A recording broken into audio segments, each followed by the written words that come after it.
Salut! Sunt Dani de la Tutoriale pentru Toți. Și deoarece tutoriale nu am idei, n-am primit încă nicio propunere, că de-abia m-am scris și eu pe YouTube, mă gândeam să mai fac să mai treacă timpul.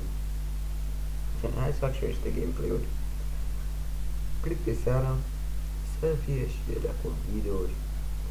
Trece timpul, nu e problemă. Ne descurcăm. Astăzi mă gândeam să joc puțin Stickran.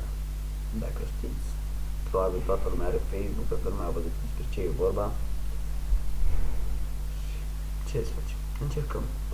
Profilul meu personal de Facebook se vede aici. Uitați-l aici. Cine vreau să-mi cerere? Începem. Nu o să fac mult timp pentru că am versiunea demo la programul de filmat și nu mi-a ajutat cu 3 minute. O să fac și partea a doua și partea a treia. Depinde cum înțelegem. Opa, dacă m-am mușit. Concentrați să vă povestesc. Au, mamă, ce-a căzut de eventul cap. Păi perversul. Depinde cum o să înțelegem. Da, merge. Am spus și în primul video, sunt la început. Nu prea am eu episodul ăsta.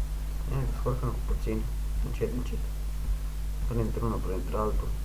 O să se adune și merge. Na, ce-a făcut? Băi nebun.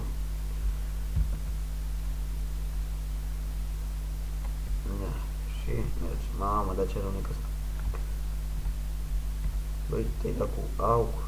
Te-ai dat cu unt înainte spre ca să n-am niciun răciple. Și scos mă limba. I-am dat pentru să părtări că n-a rămas cu limba scoasă.